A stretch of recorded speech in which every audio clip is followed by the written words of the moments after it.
Presiden Prabowo Subianto dan Wakil Presiden Gibran Rakabuming Raka secara resmi telah melantik 110 nama yang mengisi posisi Menteri dan Wakil Menteri dalam Kabinet Merah Putih di Istana Kepresidenan Jakarta pada Senin kemarin. Mereka terdiri atas 7 Menteri Koordinator, 41 Menteri Teknis, 56 Wakil Menteri, dan 5 pejabat setingkat Menteri, termasuk Jaksa Agung dan Kepala Staf Kepresidenan. Dibandingkan era Presiden ke-7 Joko Widodo yang hanya memiliki 34 kementerian, jumlah kementerian di masa pemerintahan Prabowo Gibran mengalami beberapa pengembangan. Sejumlah kementerian terpantau dipecah menjadi kementerian baru, sehingga jumlahnya menjadi lebih banyak. Dari 48 kementerian, 21 diantaranya merupakan hasil pemecahan dari 9 kementerian pada periode sebelumnya. Salah satu kementerian yang dipecah adalah Kementerian Koordinator Bidang Pembangunan Manusia dan Kebudayaan Kemenko PMK. Presiden memecah kementerian ini menjadi 2 Kemenko baru, yakni Kementerian Koordinator Bidang Pembangunan Manusia dan Kebudayaan, serta Kementerian Koordinator Masyarakat. Prabowo juga memecah Kementerian Hukum dan Hak Asasi Manusia, Kemenkumham, menjadi 3 kementerian baru, yaitu Kementerian Hukum, Kementerian HAM, serta Kementerian Imigrasi dan Pemasyarakatan. Di bidang pendidikan, Presiden turut memisahkan Kementerian Pendidikan, Kebudayaan, Riset dan Teknologi atau Kemendikbudristek menjadi 3 kementerian. Ketiga kementerian tersebut adalah Kementerian Pendidikan Dasar dan Menengah, Kementerian Pendidikan Tinggi, Sains dan Teknologi, serta Kementerian Kebudayaan. Kepala Kantor Komunikasi Kepresidenan Hasan Nasbi mengatakan penambahan jumlah kementerian di pemerintahan Prabowo Gibran bukan menjadi kabinet gemuk, namun menurutnya menjadi lebih fokus. Ada banyak Menko itu yang akan mengkoordinasikan kementerian-kementerian. Tapi teman-teman jangan salah paham. Justru kementerian sekarang jadi ramping loh. Satu kementerian kemarin yang organisasinya gemuk, sekarang dipisah-pisah jadi ramping organisasinya. Jadi bukan kementerian gemuk. Yang kementerian yang badannya besar-besar sekarang malah dipisah-pisah jadi ramping loh itu. Pejabatnya yang banyak.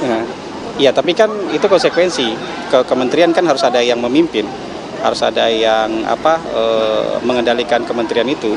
Jadi ini nanti menurut saya sih akan jauh lebih efisien ya, karena pekerjaan mereka jauh lebih fokus. Jadi mungkin sebutannya bukan kabinet gemuk, tapi kabinet yang jauh lebih fokus. Jadi misalnya PUPR, Kementerian Pekerjaan Umum dan Kementerian Perumahan Rakyat sekarang sudah lebih fokus. Ada Kementerian Perumahan Rakyat, ada Kementerian Kehutanan sekarang lebih fokus dia, nggak gemuk lagi. Kementerian Lingkungan Hidup juga sekarang lebih fokus, nggak gemuk lagi dia, nggak digabung-gabung. Jadi bisa kalian bayangkan sekarang organisasi yang kemarin gemuk justru sekarang jadi lebih ramping. Kalau soal ada kepala kementeriannya yang jadi menteri, ya itu kan konsekuensi dari organisasi, gitu. Selain memecah kementerian, Presiden Prabowo juga menambah 1 kementerian baru, yakni Kementerian Perlindungan Pekerja Migran Indonesia. Sebelumnya, bidang tersebut merupakan ranah dari Badan Perlindungan Pekerja Migran Indonesia atau BP2MI. Lantas, apa saja tantangan awal Kabinet Merah Putih? Apakah banyaknya kementerian akan menjadi beban negara, ataukah justru membuat kabinet menjadi lebih fokus dan tepat sasaran? Tim TV One mengabarkan. Pemirsa, ketika kabinet sudah dibentuk, masyarakat keinginannya sangat sederhana. Bisakah menteri-menteri tersebut bekerja atau langsung bekerja dan memberikan wujud nyata dari kinerja mereka? Mengingat untuk kabinet gemuk ini ada kementerian baru yang dibentuk, bahkan juga kementerian yang dipecah, pemirsa. Ada yang mengatakan bahwa tantangan terbesar dari Kabinet Merah Putih Prabowo Subianto adalah tantangan birokrasi. Seperti apa? Itu akan saya bahas di Apa Kabar Indonesia Malam. Pengamat kebijakan publik kita sudah ada di sini, Pak Trubus Radiansyah. Selamat malam, Pak Trubus. Ya. Dan saya juga telah tersambung dengan Bang Habibur Rahman yang hari ini ternyata Bang Habib sudah dilantik ya Komisi 3 ya Bang Habib ya. Selamat malam, Assalamualaikum. Iya, Ya. Ya. Betul. Ya, Bang Habib, karena ini merupakan bidang atau komisi abang yang membidangi masalah hukum. Nah, kira-kira kabinet baru Pak Prabowo Subianto nanti bisakah bekerja maksimal? Kita tahu negara kita negara hukum, jangan ada yang menabrak konstitusi. Mengingat kabinet sebelumnya itu kan peraturan menteri begitu banyak, peraturan-peraturan di daerah juga banyak. Harmonisasinya terbayang akan seperti apa seharusnya, Bang? Ya, sebetulnya kalau kita melihat beberapa survei yang dilakukan lembaga survei, respon masyarakat terhadap pengumuman kabinet dan para pembantu Presiden Prabowo Subianto ini sangat-sangat maksimal, sangat positif sekali.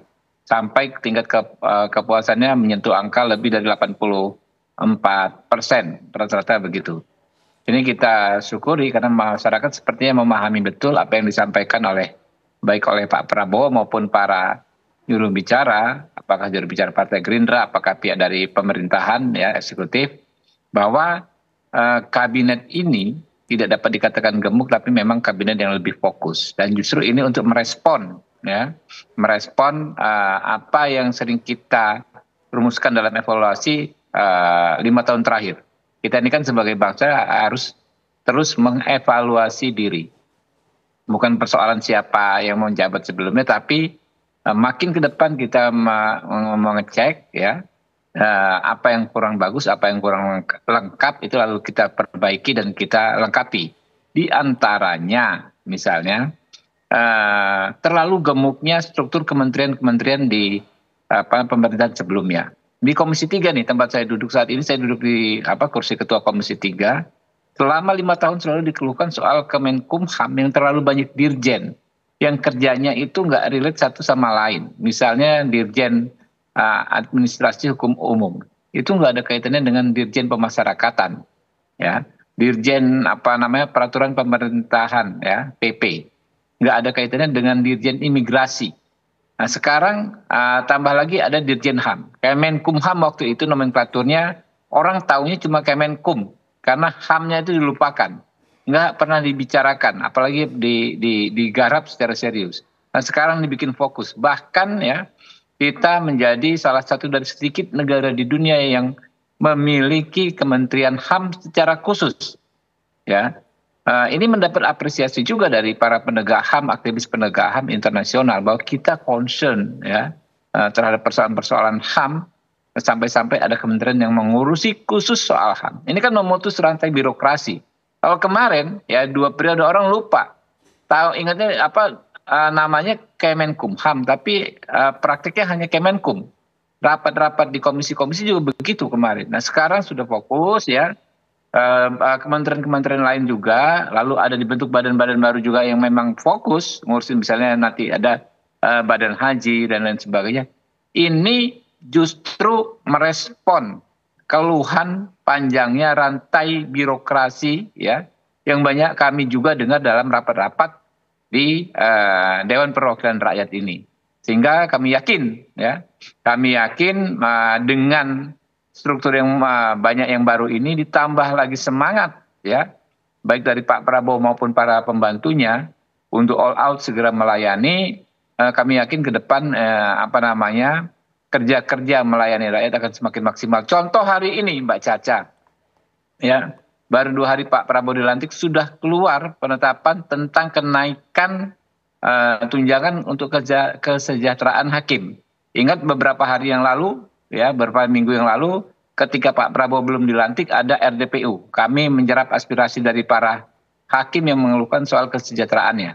Langsung ditindaklanjuti, tidak sampai sebulan, ya sudah dilaksanakan sebagian dari kebijakan peningkatan kesejahteraan hakim. Nah ini saya pikir salah satu contoh ya bahwa sekarang ini kita langsung kerja gaspol bersinergi antara eksekutif dengan legislatif. Baik. Ya, ke depan inilah yang akan terus kita maksimalkan, Mbak Caca. Oke, Pak Trubus setuju tidak bahwa itu bisa diselesaikan dengan cepatlah gaspol, mengingat membentuk struktur kementerian baru atau memecah struktur kementerian menjadi 3, itu butuh waktu berapa lama Pak Trubus? Iya, kalau pengalaman sebelumnya, dulu kan ada Kementerian Kemendikbud ya, dipecah dari Kemenristek Dikti dulu ada.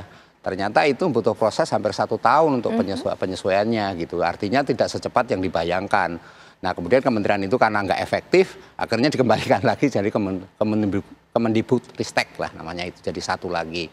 Jadi itu contoh, tetapi nanti kita lihat ke depan sepertinya ya mesti tarik-menarik kepentingan, tarik-menarik kewenangan, dan ego sektoral ini yang menjadi tantangan tersendiri Mbak, di mana kemudian mestinya masing-masing kementerian yang dulunya satu kemudian dipisah, ini kan merasa ada ada pemimpinnya satu-satu kan gitu, sehingga komandannya yang kalau di tingkat publik sebenarnya harapannya yang penting segera kerja, kemudian juga masyarakat bisa merasakan. Tapi persoalan kalau di daerah pertanyaan ini bapak saya siapa kan gitu, bapak saya kok banyak amat gitu kan seperti itu. Jadi ini yang harus juga dijelaskan oleh pemerintah dalam hal ini kepada masyarakat pada umumnya. Itu. Niatannya baik pemirsa ya, membentuk atau memecah kementerian. Tapi kita tahu bahwa butuh waktu tadi setahun kata Pak Trubus untuk memecah atau membentuk kementerian baru pemirsa. Sementara ketika butuh waktu proses lama, pelayanan publik ini terganggu. Nanti Bang Habib akan menjawab bahwa sektor hukum ini nggak boleh terganggu pelayanan publiknya. Harus cepat segera sesaat lagi di Apa Kabar Indonesia Malam.